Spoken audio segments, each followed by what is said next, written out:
Mai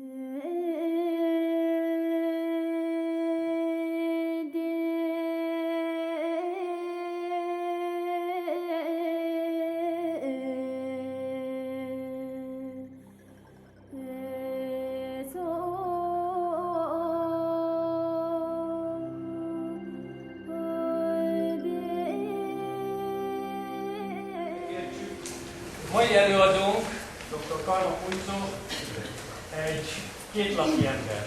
Bhutánban született, Indiában és Bhutánban tanult a kolostorokban, majd, talán majd bővebben kérdezzék meg hogyan, eljutott Oxfordba, ahol tudományok doktorátust szerzett, és találkozott sokakkal itt a teremben, Piros Gergelyel többek között ott ismerkedtek meg, és jelenleg Cambridge-ben, a Cambridge Egyetemen szociálantropológia tanszéken kutat, és a Oxford Journal for Buddhist Studies szerkesztője is egyben.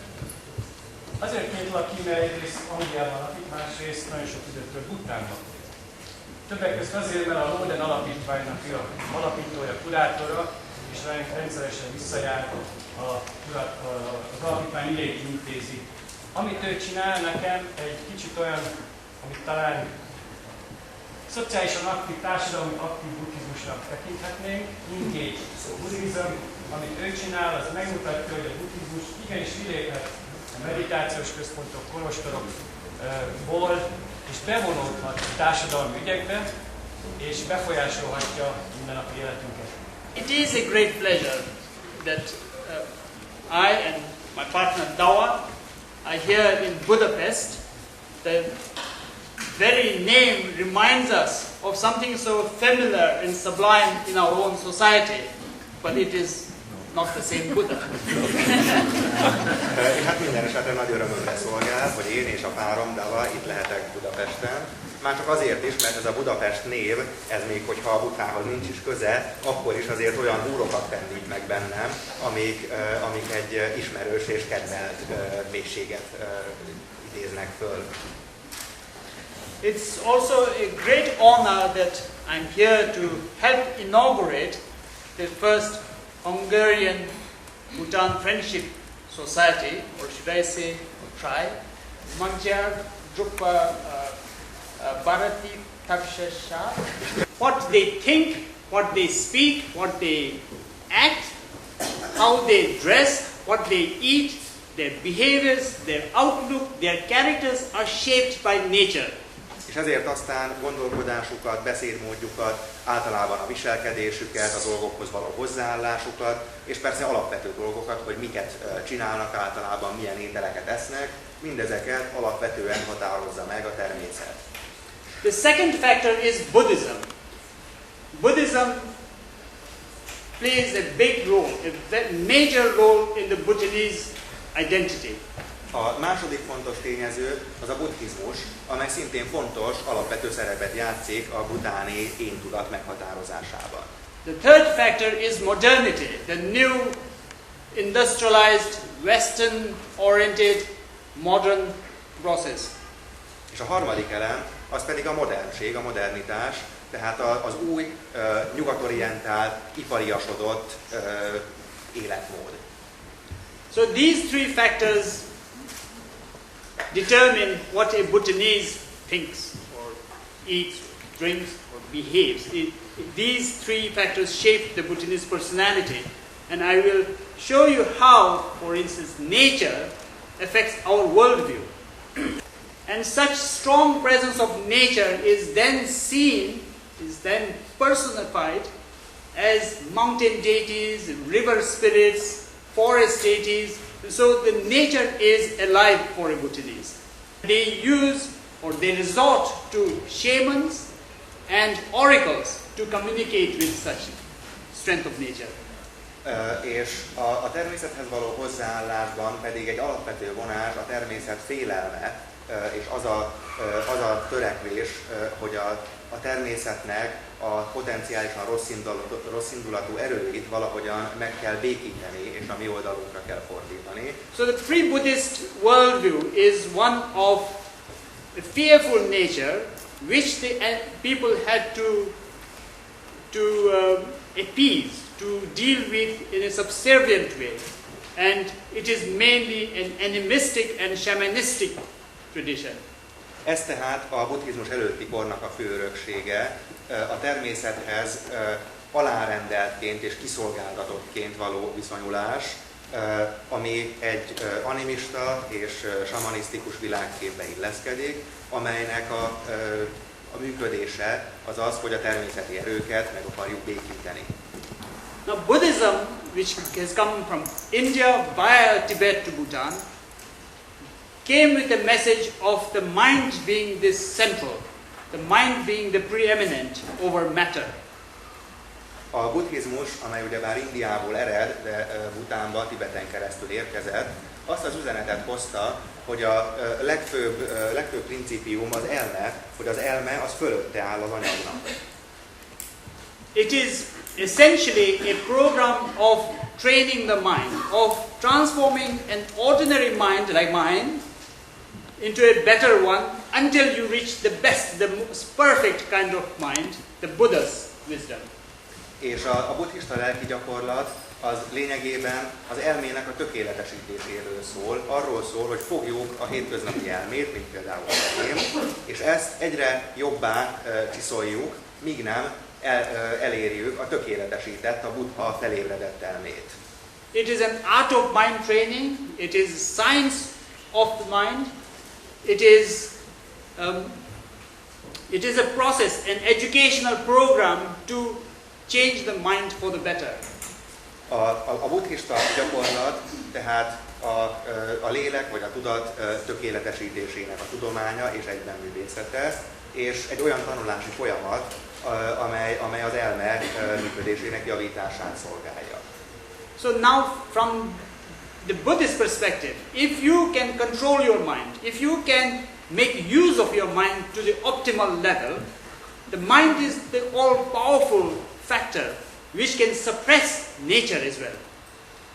Buddhista szempontból tehát, hogyha valaki uralni tudja az elméjét, és ki tudja használni az elméjét tökéletesen, akkor lévén, hogy az elme mindenek fölött álló elem, mindenek fölött álló tényező, az elme uralásával a természet is uralható. So Buddhism comes to Bhutan and other parts of Himalayas with a story of subjugating or taming the landscape. First temples built in Bhutan in the 7th century is believed to have been built in order to suppress a demoness that was lying under the Himalayan world. A képen látható templom, amely egyébként a legkorábbi bhutáni buddhista templomok egyike, a 7. században épült, az eredet legendája szerint kifejezetten azért épült, hogy egy női démont, aki itt a Himalája hegyeiben élt, megfékezzen és a földhöz bilincseljen. Then in the middle of the 8th century we have Padmasambhava, the great Buddhist teacher who brought Buddhism to Tibet and Bhutan. He comes in with the Buddhist message, and his mission in the Himalayas is always explained as the subjugation of the landscape. A 8. században aztán megjelenik a színen Padmasambhava, a nagy tanítómester, vagy mondjuk úgy, hogy prédikátor, aki elhozta Tibetbe a buddhizmust, és ezzel persze Bhutánba is. És az ő története, az ő úgymond a buddhizmus általa való hódításai, azok is csupa-csupa föld, táj legyőző történetekből állnak. This is one of the most important temples in Bhutan where Padmasambhava meditated for a week and subjugated a local malevolent spirit and converted him into a benevolent deity. A képen az egyik legfontosabb bhutáni templom volt látható, amelyről az a történet járja, hogy Padmasambhava ezen a helyen egy álló héten keresztül meditált, és ezzel győzött le és kényszerített, vagy vett rá megtérésre egy helyi rosszindulatú démont, akit miután így megszelídített, jó szellemet, akit miután így megszelídített, egy jó szándékú pro-buddhista szellemmé tett. This is a wrathful form of Padmasambhava, who again subjugated a demoness or a spirit on this cliff. Az előző képen a festményen Padmasambhava haragvó formája volt látható, és ez a mostani képen látható szikla pedig ismét egy olyan helyszín, ahol egy démonnő Padmasambhava legyőzött. This temple, called the Tiger's Nest, is one of the most iconic Buddhist pilgrimage sites in the whole of Himalayas. A Szír oldalában lévő templom pedig, a Tigrisfészek névre hallgató templom vagy kolostor, az pedig az egész Himalája egyik legelhíresültebb, legikonikusabb buddhista zarándok helye. So with Buddhism, instead of fearing nature and antagonizing nature, it helps people to tame nature in a wise way, to respect it but not fear it. A táj megszelídítése az pedig természetesen abban is megnyilvánul, hogy a különféle úgymond erővel rendelkező helyeket, hágókat, folyók partját és hasonlókat, azokat telehintjük buddhista emlékhelyekkel. And natural forces like water is harnessed for a positive energy to make prayer wheels. Wind is harnessed to promote again merit, having prayer flags. So nature is used positively instead of being feared. És a buddhizmus hasznára igába hajtjuk a természetnek az erőit, például azzal, hogy a sebesen rohanó folyókba olyan malmot építünk, amely imamalmot pörget, és úgy szintén a folyó szélbe pedig imazászlókat lógatunk ki, amelyek így az üdvöt és az áldást terjesztik a természet erői révén. Buddhism, of course, also comes with other values, outlooks and principles such as non-violence, compassion, the concept of dependent origination, impermanence. So it changes the whole outlook and attitude people have to life and nature. A természetnek a ilyenfajta megfordíthatóságán kívül természetesen a buddhizmusnak van számos más alapvető tanítása is, amelyek között mondjuk meg lehetne említeni a dolgoknak a mulandóságát, az állandótlanságát, vagy a függő keletkezésnek a tanát, tehát számos egyéb új tanítást hozott be a bhutáni életvitelbe. It also changes people's lifestyle of what they do when they wake up all the way until they go to bed, both on their own, individually, and as a community. Ezen felül persze a konkrét életvitelbe is számos változást hozott, hiszen nagyon sokban megszabta azt, hogy egy bhutáni ember az hogyan viselkedik, mit tesz reggel fölébredéstől az esti lefekvésig, mind egyéni szinten, mind pedig az egész közösség szintjén. Buddhism becomes pervasive throughout the Bhutanese personality, lifestyle, and Bhutanese country as a whole. A buddhizmus tehát mind teljes egészében áthatja a bhutáni személyiséget, életvitelt és magát az országot. So a Bhutanese is made of Buddhism in many ways. A bhutáni embert, a bhutániságot, azt tehát nagyon sok módon a buddhizmus építi föl, alkotja. Its artistic tradition is almost entirely Buddhist. A bhutáni művészeti hagyomány szinte teljes egészében buddhista művészet. Just to give you some samples of what Bhutanese Buddhist art looks like.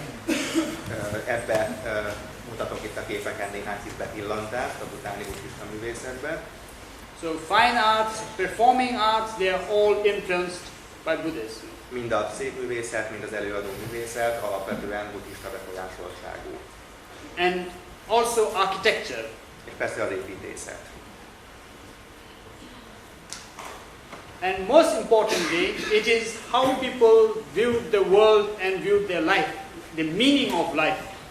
De ami még fontosabb, az arra tett hatása, hogy hogyan látják az emberek a világot, és hogyan tekintenek a saját életükre, mit tartanak az élet értelmének. Buddhism was the main form of education. A buddhizmus az iskoláztatásnak volt az alapvető formája. the literary heritage, the cultural heritage were all based on Buddhism. Mind a kulturális örökség, mind az irodalmi örökség alapját a buddhizmus jelentette.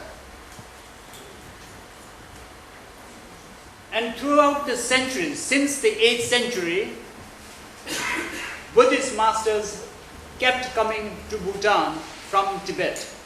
És a 8. századtól fogva sorra évszázadokon keresztül újabb és újabb buddhista tanítók érkeztek Tibetből Bhutánba.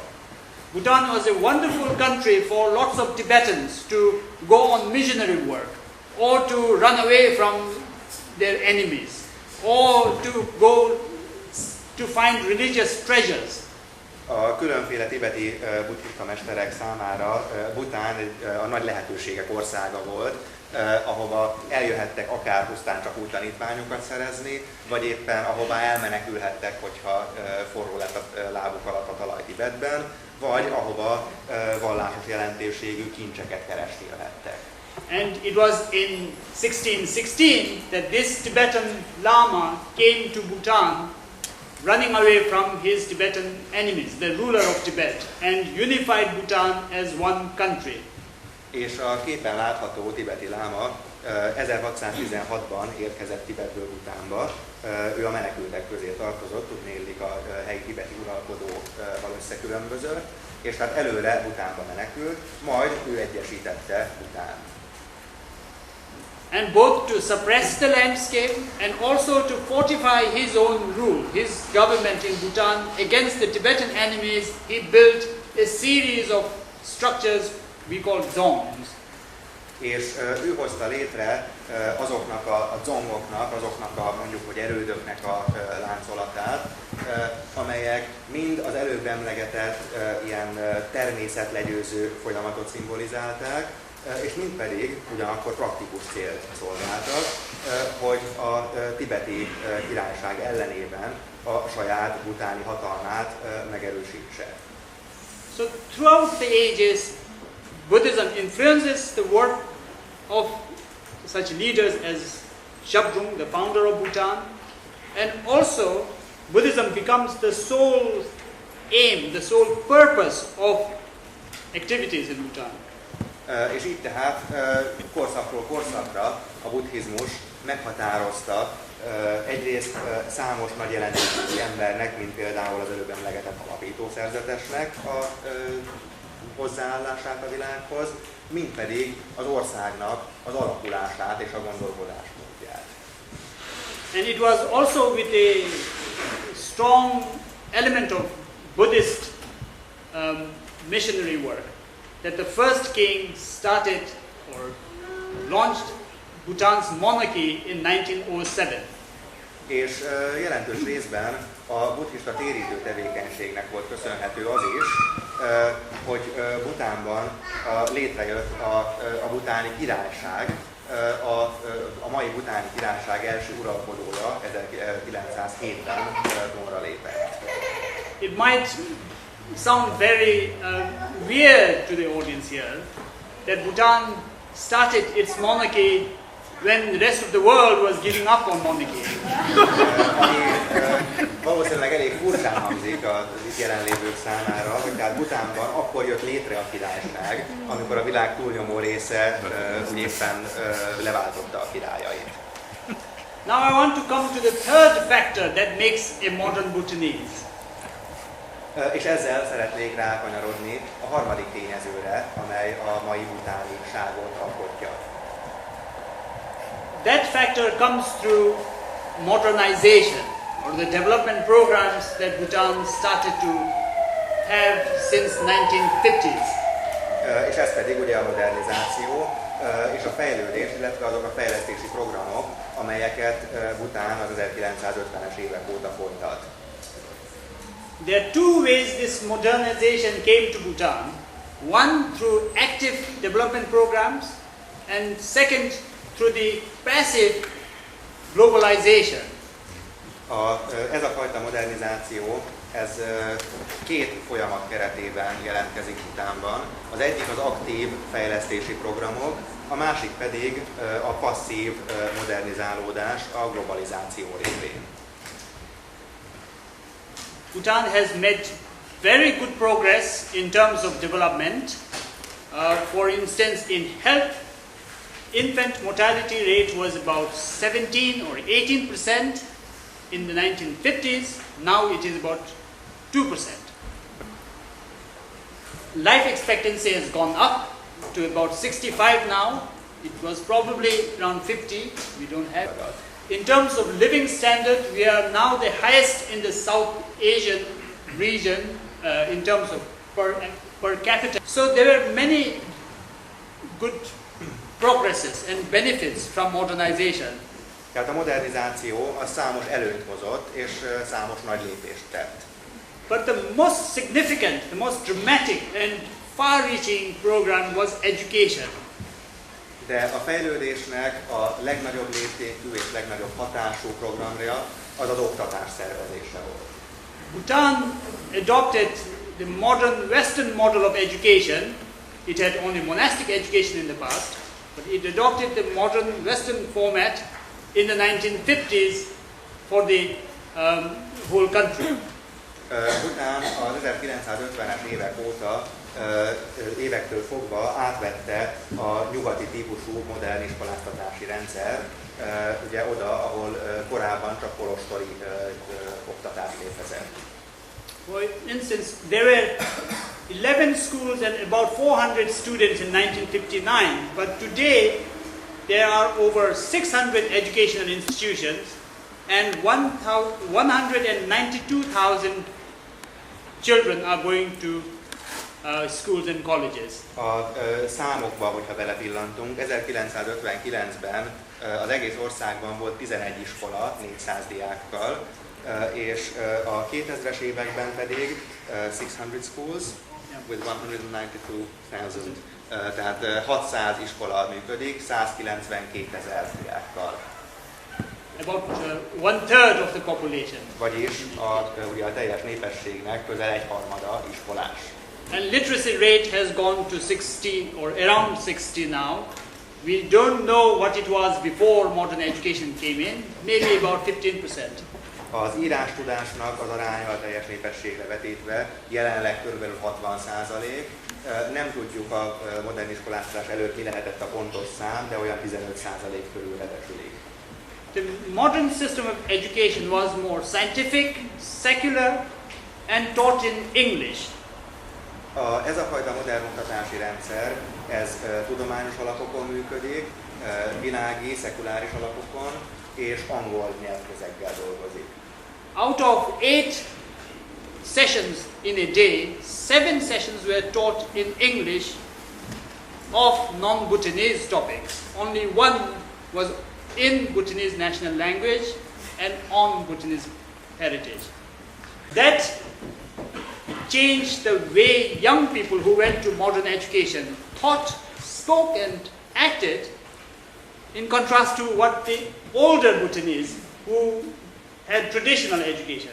És ez persze alapvetően megváltoztatta azt, hogy a korábbi, az idősebb generációhoz képest hogyan viselkedtek, hogyan beszéltek és hogyan cselekedtek mindazok az emberek, akik már ebben az új iskolarendszerben nőttek fel.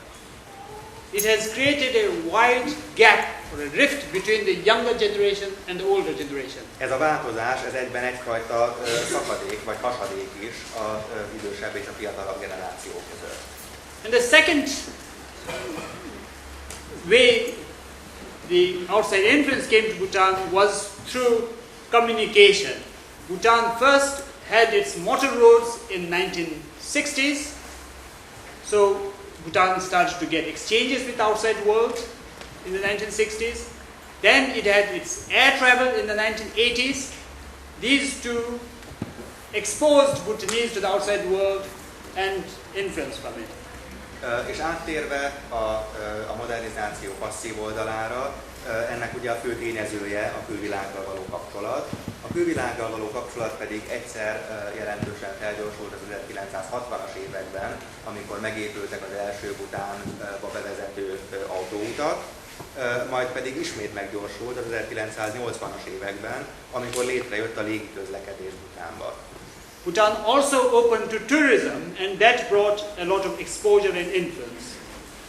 Idővel aztán ugye Bhután megnyílt a turizmus előtt is, és ez pedig igen erősen megnövelte a külvidéki gondolatoknak, eszméknek való hitettséget. But it was only in 1999 that the outside world came to Bhutan in a box in their living room. De arra csak 1999-ben került sor, hogy a külvilág úgy en bloc belépett a bhutáni családokba, ugye ebbe a ház közepébe egy ilyen kis doboz formájában. So 1999 Bhutan got its first television. Now we have over 200-300 channels that we can browse through. Tehát 1999-ben lehetett először tévét nézni Bhutánban. Ma már 200-300 csatorna közül lehet válogatni. Then came internet. It was not only the world in a box, but you could actually choose what you want from the world. Utána pedig jött az internet, tehát most már nem csak ott volt a világ a dobozban, de még válogatni is lehetett, hogy mit akarunk megnézni belőle. And then came mobile phones. You not only had access to the outside world in a box, but the box can be fitted in your pocket. És aztán pedig ugye a mobiltelefónia, amikor meg már nem csak hogy elérhető a külvilág a dobozban, hanem az a doboz az befér a zsebünkbe. So, what Bhutan is currently is composed of two different people. One who predate modernization, the older generation, who still has this worldview of the Indian model of Mount Meru in the center and the continents around it. Tehát, hogyha azt nézzük, hogy mi ma Bhután és kik ma a bhutániak, akkor alapvetően kétfajta emberrel lesz dolgunk. Az egyik az idősebb nemzedék, amelynek tagjai hagyományos szellemben gondolkodnak, és például a világot itt a kép bal oldalán látható formában élik meg és képzelik el, ami ugye az indiai hagyomány szerinti világkép, amely azt mondja, hogy a világ közepén ott emelkedik a Méruhegy, és ezt veszik körbe a szárazföldek. The younger generation has the worldview that we know of in the West, the scientific worldview. A ifjabb generáció pedig a nyugati, a tudományos világnézetet vallja magáénak. That is how people conceive themselves in the world. Then, if I give you an example of how they conceive space, I come from this small village in remote part of Bhutan. És ennek megfelelően képzelik el a saját helyüket is a világban, amit hogy egy példán keresztül szemléltessek, hogy mondjuk a teret vagy az űrt hogyan élik meg az emberek. Az előző képen látszott az a kis falu, Phuntsho bhutáni falu, amelyből én származom. The village is called Ura. That is where the golf course was suggested, and we managed to stop it. A falunak az a neve, hogy Ura, és ugye itt merült föl ez a bizonyos golfpálya építés, amit sikerült megakadályozni. When I grew up, there was a saying in the village. The saying goes, Jata is the end of sky. És amikor én itt nevelkedtem ebben a faluban, akkor volt egy olyan mondásunk, hogy Jata az ég vége. That Jata now is 2 hours drive from my village. Ez a bizonyos Jata, ez most 2 óra autóút a falumból. And my parents now know that I am here in Budapest. A szüleim is tudják, hogy most pedig itt vagyok Budapesten. So this is how the concept of space has changed. És ez pedig, tehát ugye így változott meg, és ilyen mértékben változott meg a térfelfogás. Here is another example. I work on Himalayan Buddhist literature. So I go in the mountains hunting for old archives. And the book you see on this corner is a traditional Buddhist scripture, a Tibetan book. Vagy hogy megnézzünk egy másik példát, a könyv példáját. Ugye én a himalájai buddhista hagyománnyal foglalkozom, és ezért aztán sokat járok régi könyvtárakba, hagyományos kéziratokat kutatva, amilyen például a bal felső sarokban látható egy buddhista szent könyv. It is beautifully written on local paper, then it is wrapped in cloth, and then between very nicely carved wooden covers, is put in the temple, people go and prostrate before it, receive blessings. Ezeket a könyveket ugye helyben készült papírra írják, gyönyörű kalligrafikus írással. A lapokat gondosan szépen faragott fatáblák közé illesztik, betekerik szép szövetekbe, és díszhelyen helyezik el őket a templomokban, ahol az emberek hódolnak előttük. When people are ill, you can use the book to bless the person by putting it on the head. When there is a drought, you take the books through the valley to bless the valley. És hogyha mondjuk valaki megbetegszik, akkor oda jön a templomba a könyv áldását kérni, tehát a könyvet kell az ő fejére illeszteni, vagy hogyha mondjuk aszály van, akkor a könyvet körmenetben hordozzuk körbe a faluban, hogy meghozzuk az esőt. Then, with modernization, we have the new format of books, the bound Western format, Aztán pedig codex format. a modernizációval megjelenik a könyvnek a nyugati formája, ugye a bekötött a kódex típusú könyv. And now we even have hard drives and DVDs and Kindle. És aztán pedig ugye, itt van a merevlemez, és a DVD, és a Kindle. But people don't know how they can take the Kindle and bless it. Nehéz elképzelni, hogy hogyan tudunk vele megáldani. This change has left people completely unable to practice some of the old rituals and practices. Tehát a változások azok gyakran ilyen alapvető akadályt támasztanak mondjuk egy hagyomány, egy szertartás folytatása elé. So their view of the book, their use of the book has completely changed. Hiszen azzal, hogy a könyv formátuma megváltozott, azzal a könyv működése és a könyv használata is meg kell, hogy változzon. And similarly, if I take people's attitude to nature and to other people, first we have the animistic, shamanistic born attitude, or pre-Buddhist attitude to nature, which Buddhism incorporated but very wisely transformed into a holistic, compassionate approach. Vagy pedig, hogyha tekintjük az embereknek a természethez és egymáshoz való hozzáállását, akkor ugye kezdetben ott volt a bon természetfelfogása, az animista és sámánista világkép és természetkép, amelyet aztán a buddhizmus nem eltávolítani próbált, hanem megszelídített és a magáévá tett, és formálta át úgymond jogindulatúvá. But nature was viewed as alive. There are spirits, deities residing in nature. There was always respect and perception of nature as something alive, something living. És mind a kettő megtartotta a természetnek az eredetségébe vetett hitet, azt, hogy valamiféle szellemek, valamiféle lények működtetik a természetet, és valahogyan az élet egésze ezt áthatja. But with modern education, everything is explained as a chemical process. It is all matter.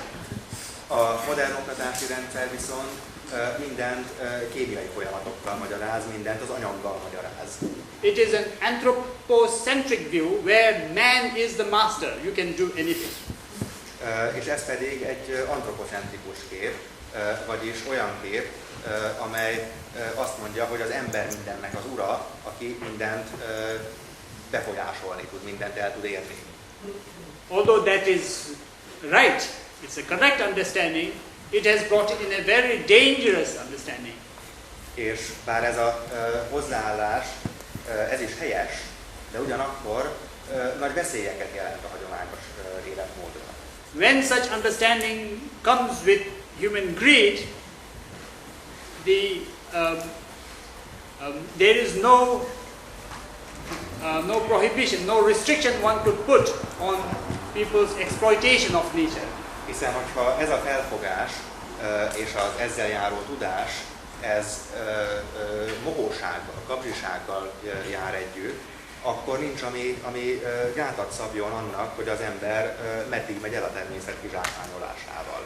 And since this scientific view of the nature came from the West, it was also proper to look to the West for the solution to preserve it. And that's how the Bhutanese now go for modern environmentalism.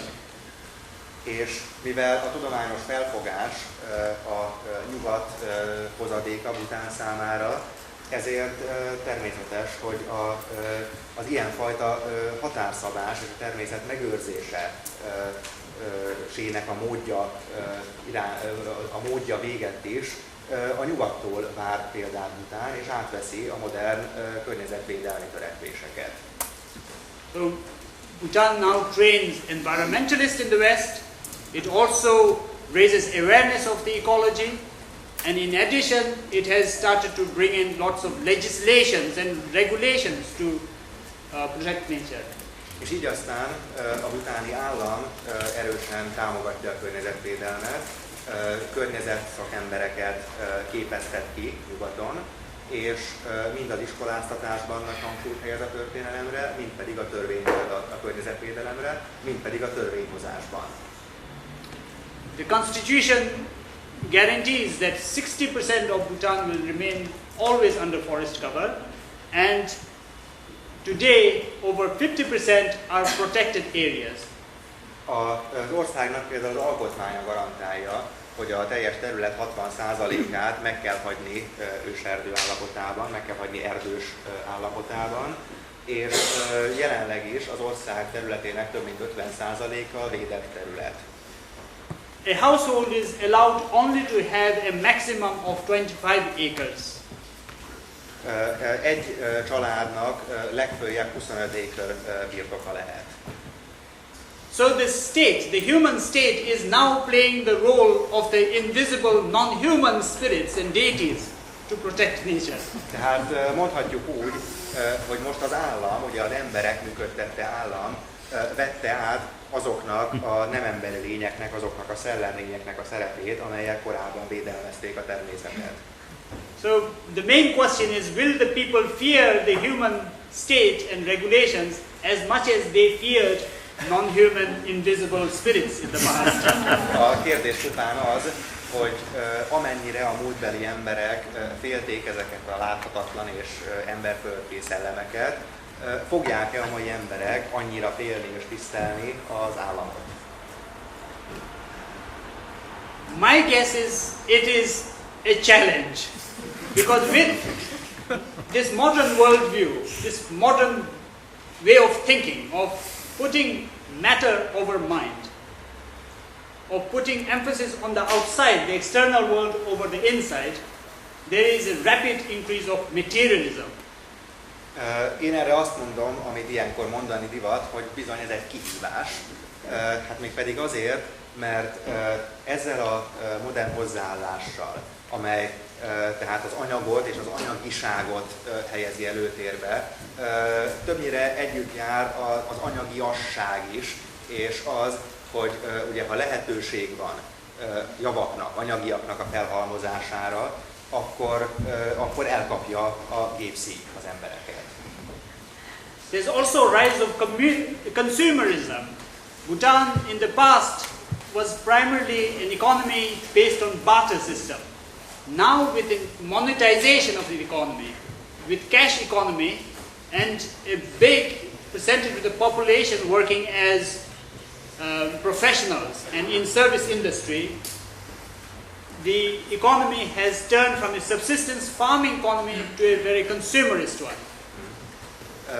És hát a másik dolog pedig emellett az anyagias és materialisztikus irányba történő változás mellett az a konzumerizmus, a fogyasztói társadalom irányába történő változás, hiszen ugye az ország, amint mondtam, a lakosság hagyományosan kisgazdákból áll, akik terekereskedelmi rendszerben szerezték meg egymástól azokat a javakat, amikre szükségük volt, Ezzel szemben ma a lakosságnak egyre nagyobb hányada az szakember, szakképzett szakmunkás, aki fizetésért dolgozik, akár valamilyen iparágban, akár szolgáltatóiparban, és ez a pénzalapra helyezett gazdálkodás, ez pedig többnyire megint csak a fogyasztói társadalom felé vezet.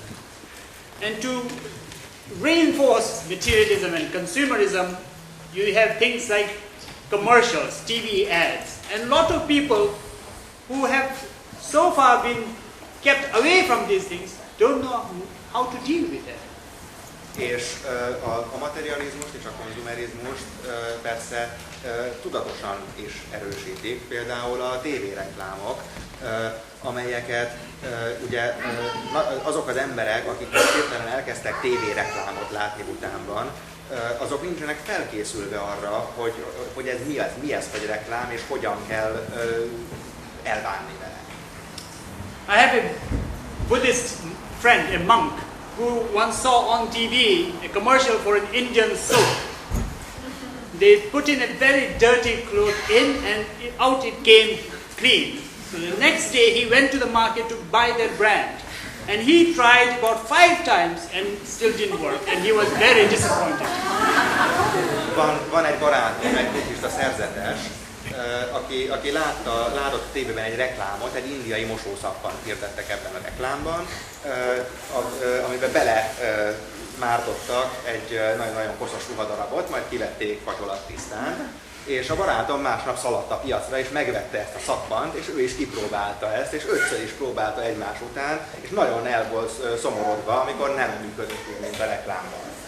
So there is a lot of unrealistic expectations that modernization has brought in. People watch Indian soap opera and think they can live a similar lifestyle. And when they don't get that lifestyle, they will resort to crimes. És ha mondjuk bejön az indiai szappanopera, az emberek nézik, és elkezdik azt gondolni, hogy akkor ők is élhetnének úgy, hiszen ez az újfajta globalizáció, ez ugye számos valószerűtlen elvárás és elképzelést kelt az emberekben, és aztán amikor meg rájönnek, hogy mégsem sikerül, csak nem sikerül úgy élni, mint az indiai szappanoperáknak a gazdag és szép szereplői, akkor pedig sokaknál következik a bűnözés. There's also a rapid growth of urbanization. For instance, the capital city was not really a town when I came to the city in 1986. És persze gyors ütemben folyik a városiasodás is, hiszen még Bhután fővárosa sem volt nagyvárosnak mondható, amikor én először oda látogattam 1986-ban. Now it's a city of about 100,000 people. Most már mondhatjuk rá, hogy nagyváros, körülbelül 100 000-es lakosságú. So there are quite a lot of problems like individualism rising, lack of social infrastructure and support systems, because these are all new to the Bhutanese. Tehát a kihívás, a probléma alapvető részei egyebek között az individualizmus terjedése és a szociális infrastruktúra hiány. But when this concept was developed, few people were asked what they thought about it, and a radio reporter asked a soldier if he heard of Jeyong Gati Pelzo, that is gross national happiness in Dzongkha. És tehát mondom, az emberek nem hallottak erről, csak élték az életüket, és mondjuk amikor megkérdezte egy rádióriporter egy katonától, hogy na és akkor mit gondol, mit hallott egyáltalán a Phuntsho nemzeti össztermékről. And the soldier said, I have heard of her, she sounds beautiful. Akkor a katonának az volt a válasz, hogy hát hallottam az illetőről, úgy hallom, nagyon csinos nőci. But since then, the government has managed to promote it among the people, and gross national happiness now is a very important development topic. Na most ugyanakkor viszont a bruttó nemzeti boldogság gondolata az már olyan, hogy eljut az emberekhez, hiszen ugye propaganda is van mögötte, és ezért a fogalom az nem ismeretlen, hanem hát viszonylag közismert a népesség között. Our current Prime Minister formulated it, giving gross national happiness 4 pillars. So gross national happiness has to be achieved through economic development, good governance, cultural preservation and environmental conservation. A jelenlegi miniszterelnökünk úgy fogalmazta meg, hogy a bruttó nemzeti boldogság 4 alapvető oszlopon áll: a gazdasági fejlődés, a jó kormányzat, a kultúra megőrzése és a környezetvédelem pillérein. And now the Center for Bhutan Studies is given the responsibility to develop a structured index to formulate gross national happiness and also to measure happiness in the country. És a Bhutáni Tanulmányok Intézete az pedig azt a feladatot kapta, illetve azt a célt tűzte ki, hogy próbálja meg akkor a bruttó nemzeti boldogság fogalmát definiálni, körülhatárolni, és egyben a mérésére valamilyen módszert kidolgozni. The idea is that the existing model of economic development, measured purely through domestic product, GDP, is not sufficient. That you have to have a much more holistic way of development. Emögött ugye az alapgondolat az, hogy a fejlettség vagy a jól szituáltság mérőszáma az nem csak a hazai össztermék, a GDP kéne, hogy legyen, hanem valami ennél sokat mondóbb fogalom. It is to bring a system where you seek not only material comfort, but also spiritual well-being. Valami olyan rendszer, amelynek nem csak az anyagi jólét a mértéke, vagy amely nem csak az anyagi jólétet méri, hanem a szellemi, lelki jólétet is. And currently the Center for Bhutan Studies has developed these 9 dimensions of happiness, trying to structure where all important factors of life are accounted.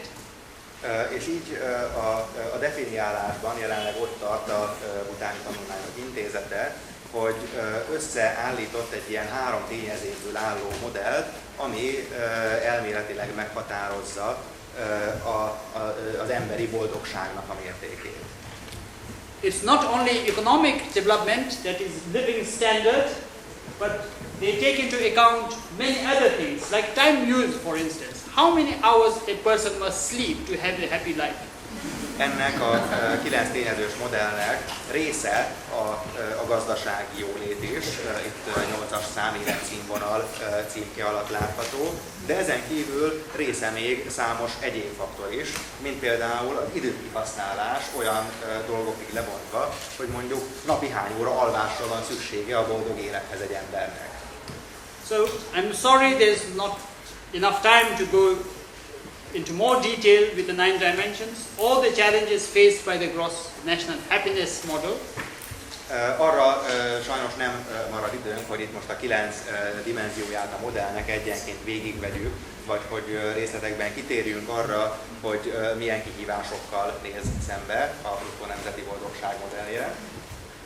Those of you who are interested in this must visit the website of the Center for Bhutan Studies. Hanem akiket részleteiben érdekel a téma, annak azt javasolnám, hogy látogassák meg a Bhutáni Tanulmányok Központja Center for Bhutan Studies honlapját. To end, I would say Bhutan is today trying with this new ideal of gross national happiness to be an exemplary country by balancing modernity with tradition, the outside with the inside, the material with the spiritual. Zárszóul azt szeretném mondani, hogy Bhután például ezzel a gondolatkörrel, hogy a bruttó nemzeti boldogságot mérjük, Bhután a modern világban is szeretne példamutatóvá válni, példamutatóvá azon a téren, hogy egyfajta egyensúlyt találhassunk meg, mint például az anyagi és a szellemi dolgoknak az egyensúlya, vagy a tudományos és a lelki dolgoknak az egyensúlya. We don't know whether we will succeed. We hope that we will succeed. And for this, it will be very, very important to have good wishes and the support of friendly people and countries. Nem tudjuk, hogy ez sikerülni fog-e, csak reméljük, hogy sikerülni fog, és ahhoz, hogy sikerüljön, ahhoz nagyon-nagyon fontos, hogy velünk legyenek a más emberek és más országok jó kívánságai. And it is very timely that we are opening a friendship association so that we can learn and benefit from you, and we can share things that we have. And I very much hope that we will someday be more happy. És ezért aztán nagyon időszerű egy baráti társaság létesítése, ahol a baráti társaságnak mindkét oldala kölcsönösen kaphat egymástól és meríthet egymástól, és remélhetőleg így mindkét oldal bruttó boldogsága növekszik. To end, I would like to present a painting of the four friends, a well-known Indian story that we find everywhere in Bhutan, representing friendship and harmony. These four friends, don't want to tell you again the long story, but they lived a harmonious life, and their wives spread across the region to make everyone around them happy and peaceful. And this is exactly what I wish will happen with the association. És ebből az alkalomból szeretnék átnyújtani egy festményt, amely a képen látható jelenetet ábrázolja a 4 barátról. A 4 barát története egy régi indiai mese, amelynek a részleteiben most nem szeretnék belemenni, de a tanulsága, a lényege az, hogy ez a 4 barát boldogan élt együtt, és a belőlük sugárzó jó rezgéseknek köszönhetően közel távol mindenkinek a boldogsága növekedett. Sultan?